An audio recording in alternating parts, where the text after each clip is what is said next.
ya, ujian. Misalnya, kemudian ada mata kuliah yang terkait dengan mata kuliah yang kamu ambil sekarang ini.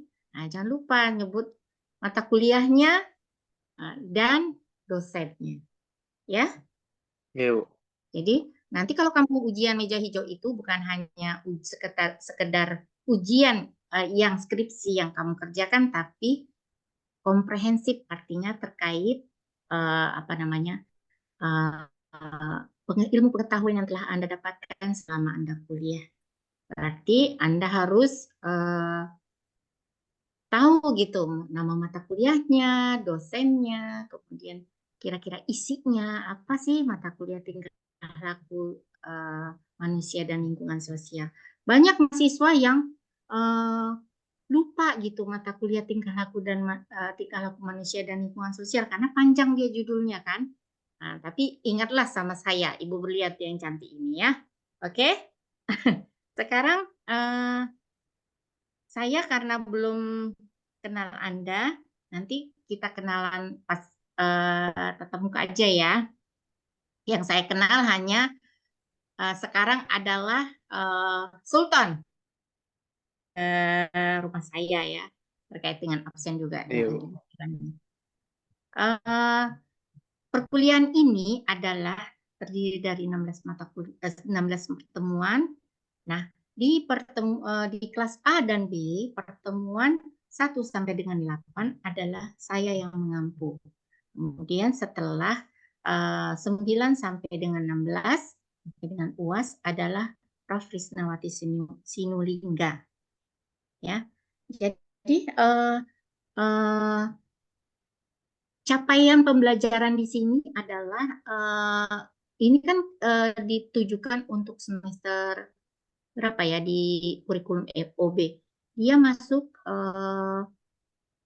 pada pencapaiannya itu case method. Jadi untuk menangani kasus-kasus gitu ya. Case method. Jadi case method nanti nilainya adalah besar gitu ya. Jadi misalnya capaian dalam pembelajaran itu nanti kamu misalnya diberi tugas ini, kemudian diberi UTS, diberi UAS oleh Bu Risna misalnya, kemudian diberi tugas, kemudian diberi apa namanya untuk misalnya saya ingin untuk mengisi nilai daripada S metode itu melalui ini misalnya. Nah itu harus capaian tapi case method itu adalah capaian yang paling besar, sekitar 50%. Gitu ya. Jadi kalau itu tidak tercapai, tidak mengerjakan, ya kemungkinan besar udah setengah nggak lulus. Gitu. Ya kan? Makanya di mana kamu menepati atau mengerjakan apa yang ada dalam capaian itu, maka sebagian besar adalah lulus gitu ya. Ya, kecuali memang jangan menuntut. Kamu tidak mengerjakan, kemudian kamu menuntut, kan gitu. Banyak mahasiswa yang seperti itu. Menuntut tapi tidak mengerjakan gitu. Kemudian tidak masuk, gitu ya. Tidak masuk. Gitu. Kemudian misalnya online kayak gini, ini kan online hanya sekali ya. Hanya sekali. Misalnya masuk nanti, ya janganlah mengganggu terlambat karena ini pagi ya. Pagi. Jadi saya beri tenggat waktu kira-kira berapa menit ini? Kalau misalnya tatap muka. Ada yang rumahnya jauh? Boleh bicara? Saya jauh, Bu, Binjai. Oh, Binjai. Pulang pergi ini Binjai, Sultan. Iya, pulang pergi, Bu. Wah, berapa lama ini waktunya kalau misalnya Eh, perjalanan? situasi normal tuh 20 menit, situasi tidak normal tuh sejam. Rata-rata tidak normal itu. Ya, rata-rata tidak normal. Nah, makanya diusahakan lebih pagi ya Ya, berangkatnya. Bu. Ya, hati-hati di jalan ya kalau apa namanya naik kendaraan gitu ya. Nah, yang lainnya ada yang rumahnya jauh? Saya, Bu. Siapa ini? Fanya, Bu. Siapa? Fanya? Mana dia anaknya? Hidupi aja kameranya. Mana kameranya? Ini, Bu, udah on cam.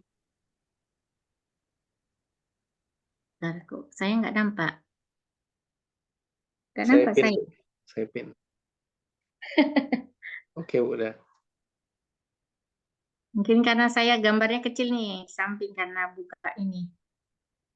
Oke, rumahnya di mana? Pancing, Bu. Oh, di Pancing ya, jauh juga itu. Tempat macet juga itu ya. Ya, berapa menit ke sana? Dari sini ke sana? Dari rumah? Kalau paling cepatnya 40 menit, Bu. Tapi kalau paling lamanya sejam, Bu. Sejam. Oh, ini apa ya? Jauhnya jaraknya walaupun BJ sama ke Pancing hampir mirip-mirip juga ya. Iya, lebih pagi ya. Naik apa, Fanya? Naik angkot, Bu. Oke. Ini kan sebelum UTS saya ya. Ya, sebelum UTS saya. Prof. Risnawati itu eh, disiplin orangnya ya. Jadi kalau bisa nanti jangan terlambat. Tapi demikian juga kalau misalnya dengan saya juga jangan terlambat gitu ya.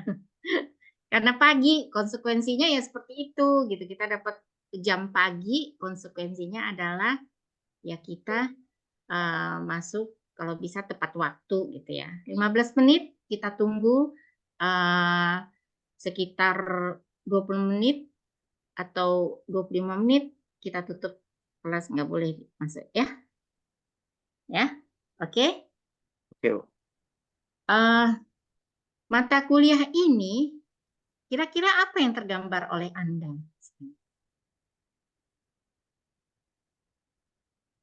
Mikro, Bu, mikro. Mikro. Ya, Mikro dan makro gitu, Bu, ada keterkaitannya ya. gitu.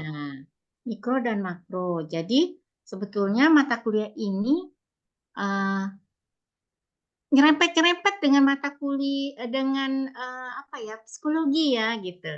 Kalau yang di mikronya misalnya. Karena kita tapi dengan begitu kita mengenal gitu ya tingkah laku yang dari perspektif psikologi, misalnya psikodinamika, kemudian teori belajar gitu ya. Nah, itu eh, bukan saklek untuk kita melihat misalnya depresi gitu ya. Misalnya depresi. Depresi itu bukan kita melihat depresi itu gimana gitu, tapi kita melihat gejala depresi. Oh, misalnya kita dalam menangani masalah. Oh, kita tahu oh ini anak ini anak depresi gitu. Hanya itu aja. Tapi kalau menangani ke dalamnya untuk si depresi itu sendiri enggak gitu ya.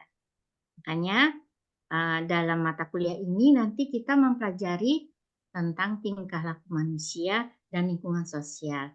Lingkungan sosialnya itu artinya dalam sistem bermasyarakatnya itu. Makanya nanti dalam penanganan pekerjaan sosial ya. Jadi jangan salah, bukan kita ke psikologinya gitu. Karena kita adalah apa namanya penanganan dalam pekerjaan sosial, ya. Makanya mata kuliah ini keseluruhannya adalah untuk menangani mikro, meso dan makro, ya. Nah, Ibu minta kamu apa namanya benar-benar memahami tentang teori-teori pekerjaan sosial gitu ya. Karena nanti kamu bawa terus gitu. Karena kan kamu nanti adalah seorang kerja sosial ya lulusannya. Tapi walaupun demikian kita kan berada undang-undang pekerjaan sosial ya, pekerja sosial. Nah, dalam undang-undang itu kita harus kita sebagai tenaga profesional gitu udah mengikuti kemarin yang waktu Bu Hairani ada di seminar nasional di Gedung Aula. Oh, Kalian yang mengikuti? sama Kapolda Sumut ya, Bu? Iya, kalian mengikuti Stambuk ini? Saya enggak, Bu, soalnya lagi keluar kota waktu itu. Nah, itu di situ ya. Kita itu nah kita itu nanti dilindungi gitu. Tenaga kita itu dilindungi oleh undang-undang ya, tenaga pekerja sosial. Jadi termasuk tenaga profesional. Gitu ya. Baik, kita ke atas dulu, Sultan. Nah, di sini mata kuliah ini CPL-nya, capaian pembelajaran capaian pembelajaran learning-nya adalah CPL 3, 5, turun ke bawah. Ada banyak ini karena ada 3 CPMK-nya yang ada 1, 2, 3. Coba ke atas lagi, Sultan. Nah, ini mampu menerapkan berpikir logis, sistematis, inovatif dengan menggunakan teori informasi. Ini kita nanti bisa baca masing-masing ya. Isinya apa? Nah, ini udah berada di kurikulum OB. Jadi saya mengikuti capaian pembelajarannya adalah 3 CPL ini. Ya, nanti kamu bisa baca. Nah, kemudian turun ke bawah. Sultan turun ke bawah. Nah, CPMK-nya adalah mampu menerapkan konsep spiritual. Ini juga sudah disesuaikan dengan kurikulum. Jadi saya harus mengikuti memasukkan CPMK ini 07, 15 dan 18. Ya. Kemudian sub CPMK-nya ini adalah uraian-uraian tahapan pembelajarannya. Ya. Kemudian turun ke bawah. Lanjut. Nah,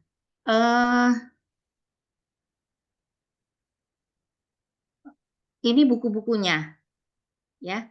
Tapi kalau ini kan mata kuliah inti ya, mata kuliah inti di seluruh Indonesia itu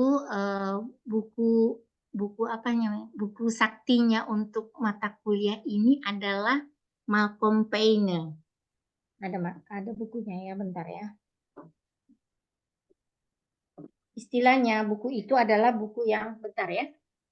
Oke, Bu.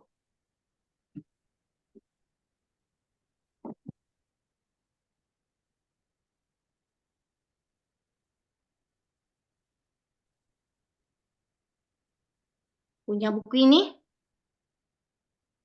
Teori pekerjaan sosial modern, Ya, karya Malcolm Payne. Belum, Bu? ya. Kan waktu seluruh ikatan pekerja sosial di Indonesia berkumpul kemudian merumuskan mata kuliah inti yang berhubungan dengan istilahnya RPS-nya gitu. Jadi ini adalah buku saktinya istilahnya, ya. Ini buku saktinya. Artinya semua dari perguruan tinggi menggunakan ini, ya. Makanya saya minta kamu mau membacanya gitu ya. Ini adalah bagian-bagian penanganan-penanganan yang dalam perspektif pekerjaan sosial gitu ya. Gitu. Intinya gini, misalnya kita membicarakan mengenai psikodinamika, tapi gimana dari perspektif pekerja sosialnya gitu. Psikodinamika tuh teorinya banyak gitu ya, maksudnya teorinya tuh jangan sampai kita menggunakan teori di psikodinamika itu seperti apa gitu, ya. Oke. Ini jadinya bukunya boleh kamu cari misalnya ini buku-bukunya ini ya. Ini sudah kami tulis. Kemudian boleh turun ke bawah.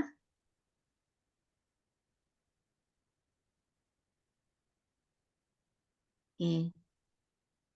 Yang di dalamnya adalah isi daripada apa namanya kemampuan tiap tahapan pembelajarannya. Oke, sudah boleh ditutup?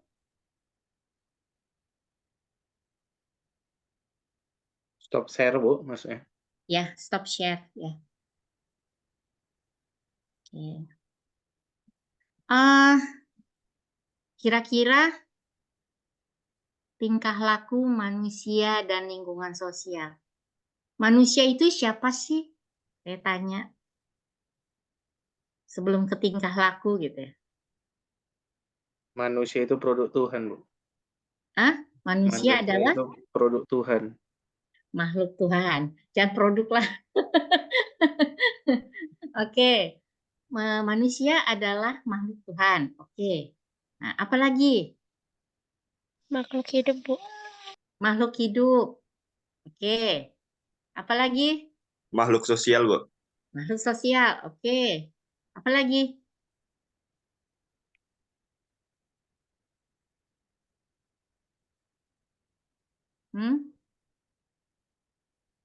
Kira Bu mau jawab tuh, Bu. Kiara dialapin Sultan. Apa lagi? Hah? Makhluk yang mempunyai pikiran, Bu. Makhluk yang mempunyai pikiran. Oke. Nah, apa lagi? Iyalah, makhluk yang mempunyai pikiran. Karena kalau yang makhluk semua di dunia ini apa namanya? Selain kita manusia ada lagi makhluk hidup juga gitu ya. Makhluk yang tidak bergerak, makhluk yang bergerak seperti hewan gitu ya. Jadi ini manusia yang mempunyai pikiran. Jadi kalau orang yang mau bunuh itu bodoh itu ya, nggak ada pikirannya ya, nggak ada otaknya. Nah, terus apa lagi?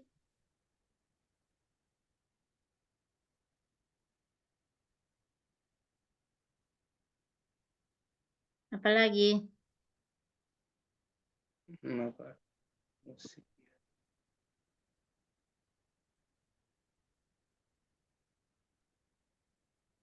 Makhluk yang mempunyai adab, Bu.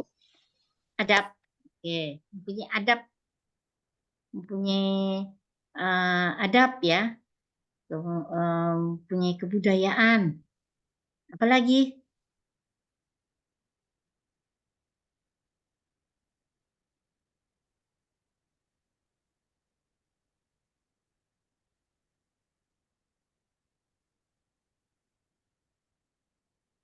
Jadi ada manusia evolusi, Bu. manusia evolusi. Oke, ini ya. Manusia itu ada yang ada seorang yang berpendapat ya, seorang ahli berpendapat bahwa siapa namanya? Lupa saya. Ada saya baca di buku ya bahwa menggambarkan manusia itu adalah sulit. Kenapa? Karena dengan berkembangnya ilmu pengetahuan, ya, dengan berkembangnya ilmu pengetahuan itu, orang sudah bisa apa ya, mempunyai kriteria apa sih manusia itu, ya kan?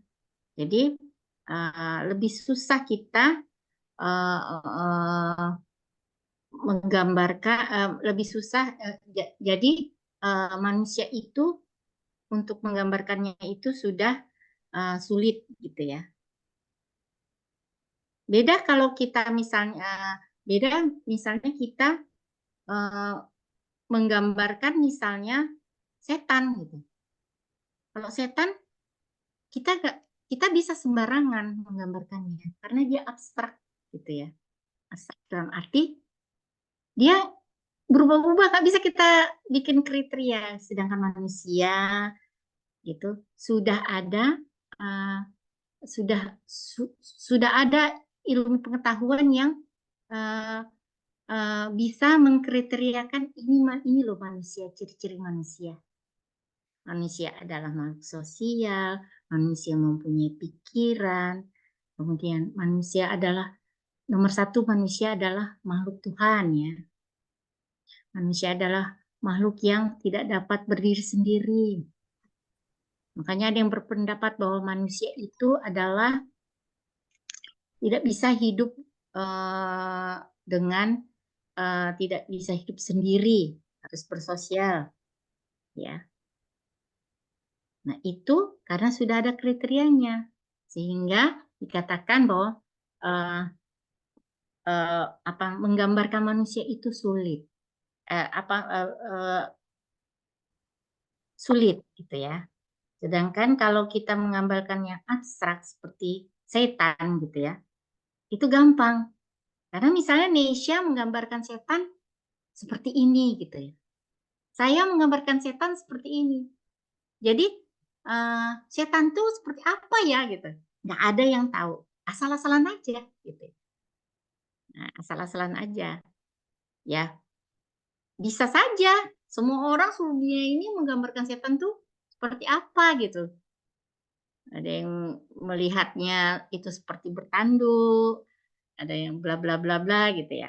Suka-suka hati. Nah, sedangkan manusia karena sudah ada ilmu pengetahuan, sudah bisa diteliti manusia itu seperti apa. Ya. Oke? Ya. Jadi itu pendapat dari seseorang ya. Seorang ahli. Cuman saya lupa namanya. Di buku itu juga, Bu? Iya. Enggak di buku ini. Nah, penggambaran ilmu pengetahuan itu misalnya kaitannya dengan ilmu perilaku gitu ya. Ilmu pengetahuan kaitannya dengan perilaku. Misalnya, kenapa kita mempelajari ilmu perilaku? Kenapa gitu? Kenapa di mata kuliah di kesos kita mempelajari mata kuliah tingkah laku gitu ya? Yaitu karena apabila kamu menangani suatu masalah misalnya, ya menangani misalnya suatu masalah misalnya dalam skup mikro misalnya, kamu menggunakan teori misalnya mikro ya, kamu menggunakan teori psikodinamik Sultan dengan Fiona misalnya, menggunakan teori psikodinamik atau dengan Catherine misalnya, Catherine yang di Australia misalnya, itu sama penggunaannya. Jadi penggunaan teori itu berlaku sama. Artinya, apabila penggunaan teori itu kamu gunakan sampai pada pencapaian dari asesmen sampai dengan terminasi misalnya, ya, nah itu sama, ya kan? Jadi nggak asal-asalan pikiran kamu aja, ya. Atau misalnya kamu menggunakan teori psikodinamika digabungkan dengan teori belajar misalnya, tetap sama gitu. Jadi apa guna ilmu perilaku adalah digunakan untuk supaya kita menangani masalah itu dengan secara sistematis sesuai dengan apa namanya teori tersebut, sistematis, sah, sama semua gitu ya. Itu gambaran apa ya? Gambaran gampangnya lah. Tapi sebetulnya di buku-buku ini bahasanya itu buku-buku ilmu perilaku tuh bahasanya agak-agak membingungkan, susah gitu ya. Istilahnya ibu menggambarkan kamu secara gampang aja gitu ya. Kenapa mempelajarinya? Supaya kita dimanapun kita berada menggunakan teori itu sama semua. sistematis sama sah. Mau Sultan, mau Neisha, mau Zaina, mau Monica, semua sama. Itu ya, paham? Nah, walaupun misalnya sebelumnya, orang-orang sebelumnya, misalnya belum menggunakan teori itu, misalnya zaman-zaman dulu, bisa saja orang menangani masalah dengan kemampuan pikirannya sendiri, karena kita kan punya pikiran. Misalnya Monica misalnya. Monica misalnya, ini ada Monica ya? Ada, Ini Bu. ada dia. Enggak ada dia. Mana dia? Ada, Bu. Oh, ada. Nggak bisa buka kamera rupanya. Misalnya Monica misalnya. Monica punya teman misalnya. Ini ceritanya Monica zaman dulu nih, belum, atau Monica yang belum mengetahui ilmu perilaku misalnya. Misalnya nih, Monica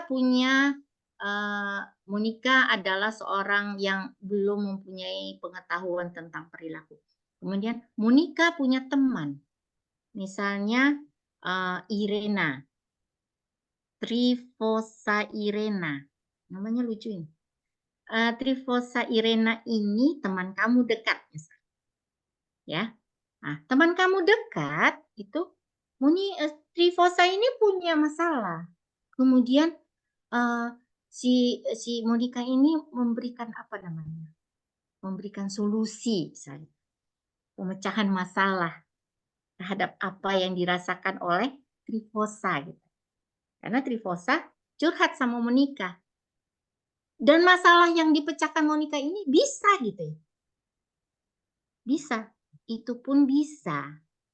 Tetapi sepanjang pengetahuan daripada Monica. Jadi Monica tidak menggunakan ilmu perilakunya misalnya. Atau seseorang itu belum mempunyai ilmu perilaku. Bisa saja masalah itu dipecahkan dengan benar. Bisa. Nah, itulah sebetulnya guna ilmu perilaku. Guna ilmu perilaku itu supaya yang kita pecahkan, misalnya si Monica udah punya pengetahuan itu. Yang Monica pecahkan itu adalah sesuai dengan prosedur, sesuai dengan apa namanya, sistematika. Jadi efektif. Jadi nggak berbelit-belit. Kalau misalnya Monica menggunakan hanya menggunakan pengalaman Monica saja, bisa saja, oh Monica coba-coba saran inilah, Trifosa. Oh coba-coba saran inilah. Ternyata muter-muter gitu, nggak sistematis. Tapi kalau menggunakan teori perilaku, itu Monica bisa memberikan masukan yang sistematis. Paham maksudnya kan? Paham semua? 30%, Bu.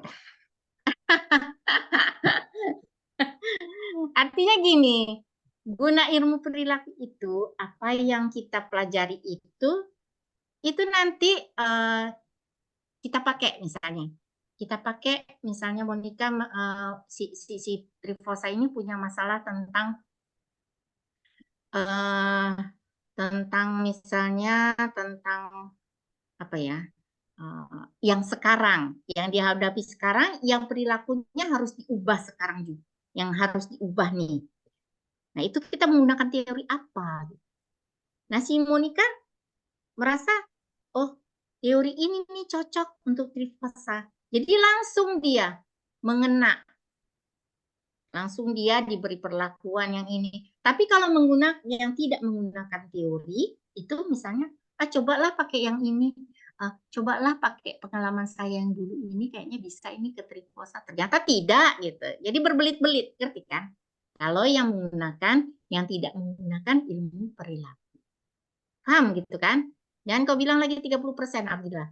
Sultan. Iya, Bu. Paham yang lain? Paham? Paham, Bu. Oke. Jadi, demikian ya. Nah, ilmu perilaku itu jangan kamu anggap bahwa ilmu perilaku itu adalah yang bisa diamati. Setuju semua? Namanya Setuju. perilaku, berarti apa itu? Melakukan kan? Interaksi, Bu, interaksi. Interaksi, melakukan, ya kan? Nah, tapi ya, jangan kamu anggap itu adalah ilmu yang hanya bisa diamati. Ya, ilmu yang hanya bisa diamati. Tapi ilmu perilaku itu adalah ilmu yang bisa diamati dan yang tidak bisa diamati. Kalau yang diamati misalnya, apa kira-kira? Apa kira-kira Sultan? Perilaku yang bisa diamati itu mungkin ini, Bu. Kalau korupsi susah diamati, Bu.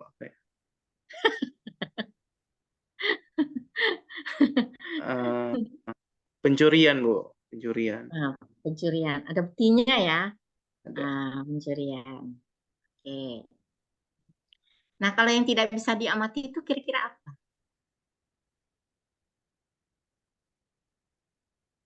Kebohongan, Apa Bu. ya? Hah? Berbohong. Berbohong. Itu termasuk apa namanya? Jangan berbohong. Yang tidak bisa diamati kira-kira apa? Kalau berniat jahat nggak bisa diamati, Bu. Iya, berniat jahat. Ini siapa nih? Fatur. Berniat jahat. Itu efek dari pikiran kita ya. Jadi kalau misalnya kamu bilang tadi Sultan adalah berbohong, kemudian si Fatur adalah berniat jahat, nah itu agak nyerempet-nyerempet betul gitu. Tapi misalnya Ibu kasih contoh misalnya yang tidak bisa diamati itu misalnya kalau banyak skripsi misalnya pernah nggak kamu baca misalnya jurnal-jurnal atau skripsi tentang persepsi, ya kan, persepsi apa terhadap apa gitu ya kan. Nah, persepsi itu termasuk apa?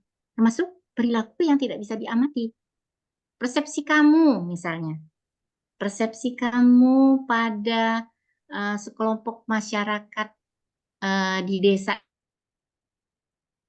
itu sama dengan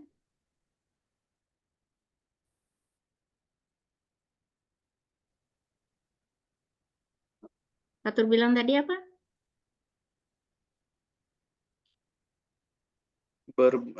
Ini niat untuk berbuat jahat, Bu. Nah, niat berbuat jahat. Ya. Jadi yang ada dalam pikiran kita itu adalah itu termasuk pikiran yang tidak termasuk pikiran gitu ya, pikiran native. Jadi itu termasuk perilaku yang tidak bisa diamati. Jadi misalnya gini, misalnya nih, stimulus dan respon. Stimulus itu artinya yang perlakuan yang akan apa namanya, sesuatu yang akan menjadi perilaku. Nah, respon adalah hasilnya ya, stimulus dan respon, penyebab dan respon. Nah, si stimulusnya ini, misalnya nih yang gampang-gampang aja contohnya ya, misalnya kamu naik mobil nih, kemudian kamu ditabrak sama beca atau angkot, tabrak tuh, jeder. Hasilnya apa? Mobil kamu peot, ya kan? Mobil kamu peot. Hasilnya, ini mobil ditabrak nih, mobil kamu nih. Stimulusnya nih adalah mobil kamu ditabrak oleh si angkot, ya. Ini kita gambarkan untuk ini ya, yang tidak bisa diamati ya, yang tidak bisa, perilaku yang tidak bisa diamati nih misalnya. Dari stimulus ini timbullah mobil itu penyok. Kemudian kamu misalnya ini si Sudeknya mau kupukul nggak ya gitu. Pemikiran kamu, nah, dari stimulus ke respon ini, pemikiran kamu mau meninju si Sudeknya ini, pikiran kamu untuk meninju nggak ya? Kan berpikir kamu.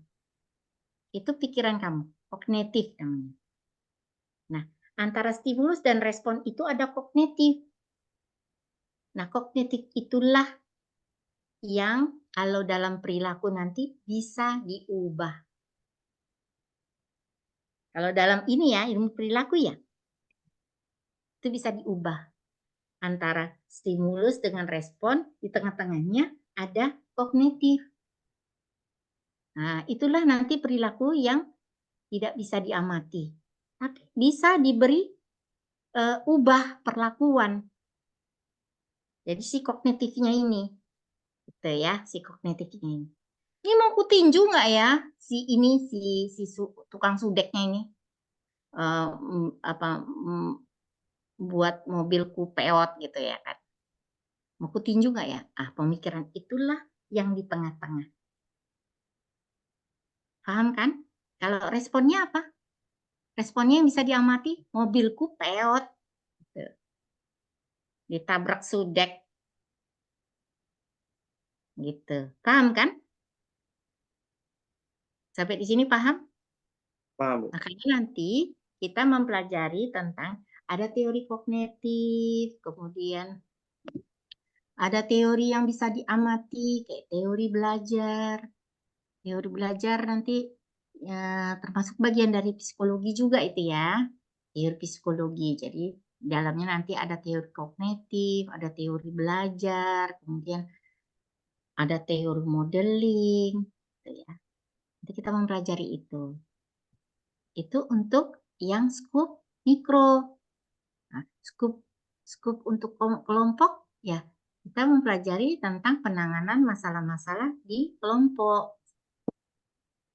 Kemudian skup makro. Ya. Sampai di sini ada yang mau ditanya? Jadi yang macam Ibu bilang gitu kan, ketika misalnya kendaraan kita ditabrak, kita tuh fokusnya ke kognitif yang direkayasa gitu ya, Bu? Maksudnya diubah gitu. Ya, misalnya kamu dapat klien nih. Itu kan contoh yang gampang maksud saya, antara stimulus dengan respon di tengah-tengahnya itulah kognitif. Jadi kita berpikir dari sebab sampai dengan adanya respon, ya di tengah-tengahnya itu adalah kognitif. Pikiran seseorang, pikiran ya. Dengan adanya stimulus maka ada respon. Respon itu perlakuan. Ya kan? Hasilnya mobil peot kan? Responnya. Tapi di tengah-tengah itu ada proses untuk berpikir. Jadi misalnya kamu menangani seseorang misalnya punya pemikiran yang salah dari individu. Misalnya si Trifosa ini punya pemikiran yang salah. Maaf ya. Misalnya punya pemikiran yang salah. Nah, bagaimana caranya kamu itu menanganinya? Ya kamu ingin mengubah pemikiran yang salah dari si Trifosa. Ya kan? Dari pemikiran yang salah. Kamu ubah itu pikirannya. Tapi kalau misalnya Trifosa misalnya mengalami masalah yang perlakuannya atau perilakunya bisa diubah dalam bentuk misalnya memberikan suatu penguatan misalnya, kamu bisa menggunakan teori belajar, bukan teori untuk mengubah pikiran. Jadi kita menggunakan teori itu sesuai dengan masalahnya Trifosa. Gitu. Ngerti kan? Jadi ada perilaku yang bisa diamati dan tidak bisa diamati. Berarti di situ peran doktrin penting ya, Bu? Ya, Atau cuma maksudnya artinya dalam masalah-masalah si individu ini atau masalah-masalah kelompok misalnya, apa yang cocok? Atau bisa kita gabungkan di antara pemberian apa namanya, pemberian perlakuan kita terhadap si klien itu. Kamu bisa menggunakan teori ini dengan ini misalnya, ya, gitu kira-kira. Jadi tujuan ilmu perilaku itu supaya yang kita tangani sesuai dengan pekerja sosial itu adalah berupa penanganan yang secara sistematis, ajak. Nanti saya kasih bahannya apa itu ilmu perilaku. Ya. Oke. Oke, Bu. Itu aja dulu kayaknya. Jadi nanti kamu baca-baca buku mengenai yang ada di RPS gitu ya. Karena buku khusus untuk ini kan kalau buku sosiologi keluarga misalnya, kan ada buku-bukunya banyaknya. Tapi kalau buku tingkah laku manusia dan lingkungan sosial itu nggak ada khususnya. Tapi kita bisa mengarah ke sana, misalnya kita sebagai pekerja sosial, maka kita bisa mengacu pada ini. Misalnya. Ini memang buku yang di dalam RPS seluruh Indonesia, ini inti bukunya itu, inti istilahnya ini buku yang ada apa sih yang dipakai gitu untuk seluruh dari RPS dipakai untuk seluruh mata RPS di seluruh Indonesia, mata kuliah tingkah laku ini. Ini kayaknya ada di online ya. Nah, Ada Pak, di Bu? online ya. Tapi kamu jangan beli yang apa yang murahnya ya. Ada saya beli yang murah versi kecil, nggak bisa dibaca asli. Dia jadinya, ini kan buku panjang nih. Berapa kali berapa ya? Panjang bukunya besar, nggak sebesar buku ini gitu ya, buku biasa. Tapi ini panjang. Jadi kalau kita beli yang kecil, itu tulisannya jadi mengecil, nggak bisa dibaca, susah. Tapi mungkin kamu misalnya anak muda, ya bisa-bisa saja sih, cuman kayaknya kita jadi malas. Ya, kita jadi malas membacanya. Bisa kayaknya beli di online, karena saya pun waktu itu beli di online. Tapi udah lama gitu ya.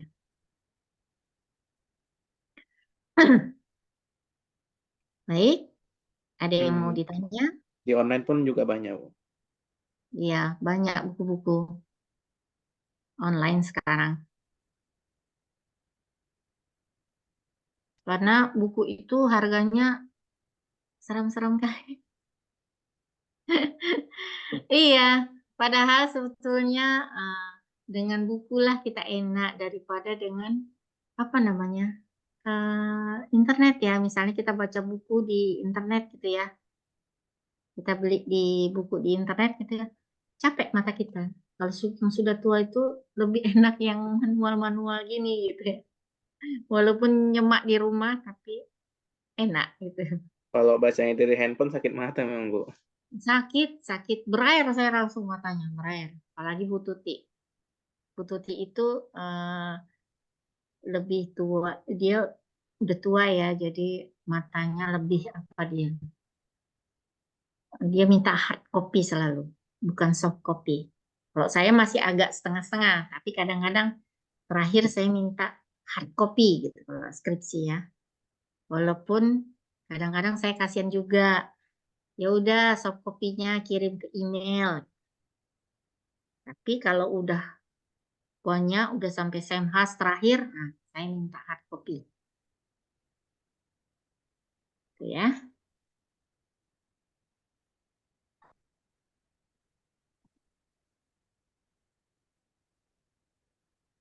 Oke, kira-kira ada yang mau ditanyakan lagi? Yang lain? Yang lain ada yang mau nanya?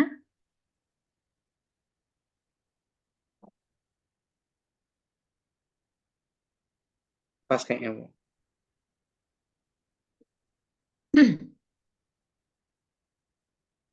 Pas ya, nanti karena ini buku-bukunya susah, nanti saya boleh ngirim bahan-bahan ya ke kalian.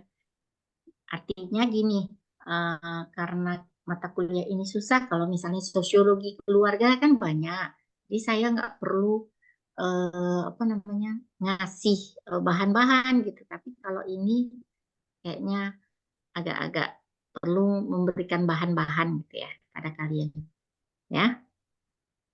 Iya. Yang penting nasihat saya, misalnya kita mempelajari teori psikologi, ya psikologi dalam ilmu perilaku. Nah, kan kita juga mempelajari teori psikologinya gitu ya. Dalam arti misalnya di dalamnya kita mempelajari psikodinamikanya, teori belajar atau social learning misalnya.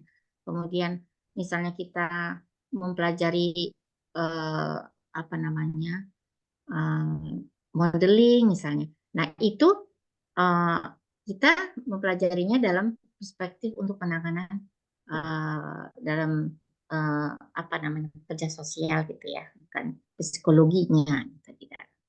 Apabila penanganan yang tidak bisa kita udah lebih scope ke dalamnya, misalnya kita tidak mampu lagi untuk menangani dari segi peksos misalnya, kita harus memberikan misalnya, ini perlu penanganan seorang psikolog misalnya. Kita memberikan rujukan untuk ke psikolog, bukan kita sok-sokan kita menanganinya gitu ya.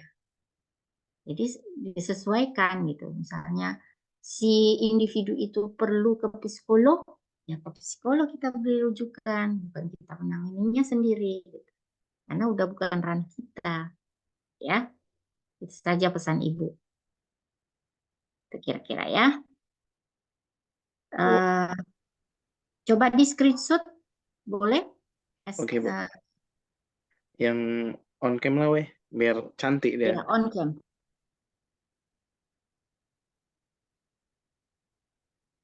Ada berapa lembar? 2 lembar ini ya. Iya, 2 lembar. Ini Amanda kok nggak ada wajahnya? Biar Ibu kenal pun. Nanti di screenshot, tolong dikirim ke grup ya. Iya, Bu. Saya tahu wajah-wajahnya, karena saya belum kenal ini. 1, 2, 3. Ivana, coba di tengah Ivana. Ini Nadia. Nah, kok suka kali kalian ngirimkan jidat ke kamera ini. Nah, saya nggak mau lihat jidatnya. Fiona. Nadia. Masih belum kelihatan wajahnya. Kenapa belum mandi Nadia? Ruth, agak ke atas sedikit. Coba kalau kamu lihat saya, jidatnya saya. Coba sekarang. Saya kerjakan nih, jidat. Jengkelkah kamu? Nah, jengkelkah kamu? Nah, Cynthia? Oke. Nah, kan? Enak kan ingat wajah saya kan? Nah, oh ini Ibu Berlianti.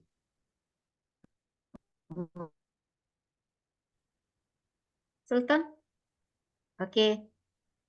Ah, kamu lihat wajah saya nih sekarang nih. Oh, ini dia Ibu Berlianti nih. Ibu yang cantik ini. Nah, lewat. Nah, terus apa etika kamu? Kamu ada etika kan? Nah, etika kamu bukan berarti saya gila disapa. Tapi kalau bertemu dengan orang tua, ya sapalah saya. Bu, sekedar Bu aja kasih senyum, udah beramal itu pahala. Ya, bukan berarti Ibu gila disapa, tidak. Tapi sebaiknya apabila bertemu dengan orang yang lebih tua, sapa, walaupun misalnya siapapun, Bu, ya, walaupun bukan dosen kamu, Bu, Pak, gitu. Ya, senyum. Itu pahala loh, itu aja udah pahala. Jadi hidup kita mencari pahala. Ya. Oke? Jadi kalau ini yang kedua udah. Udah, Bu. Oke, nanti kirim di WA ya. Iya, Bu. Kirim ke WA. Itu kan kamu ada mata kuliah etika ya? Ada, Bu, di semester 3 Udah kemarin. ambil? Udah. Udah ambil. Oke. Itu. Kita jangan misalnya udah jadi peksos tapi etikanya nggak ada gitu ya. Harus ada etikanya ya. Nanti kalau kuliah Ibu minta kamu rapi. Baju jangan yang ketat kayak mau menjerit si celananya atau si bajunya. Jangan ngapret kali. Nah, sehingga mengundang orang untuk melihatnya. Melihatnya itu melihat apa? Melihat tak enak gitu ya. Nah, ya. Jangan terlalu diperhatikan gitu. Bodinya itu agak longgar sedikit. Ya. Sopan dalam arti tanda kutip sopan. Ya. Oke. Demikian Oke, Bu. ya. Saya sudahi. Terima kasih pada yang sudah hadir. Sekarang adalah 40. Tulis 40 ya. 39. 39, Bu. Nah, berarti yang nggak hadir tulis ya di situ sekarang juga di WA. Biar nggak Oke, lupa. Bu. Simpan. Oke. Oke, Bu. 39 yang hadir, yang nggak hadir tulis. Kemudian screenshotnya kirim ke WA. Udah? Lebih dan kurangnya Ibu mohon maaf. Sampai berjumpa tatap muka di minggu depan. Oke? Iya, Bu. Assalamualaikum warahmatullahi wabarakatuh. Makasih semua. Makasih Makasih, semuanya. Bu. Makasih, Bu. Makasih, Makasih, Bu. Bu. Makasih, Bu.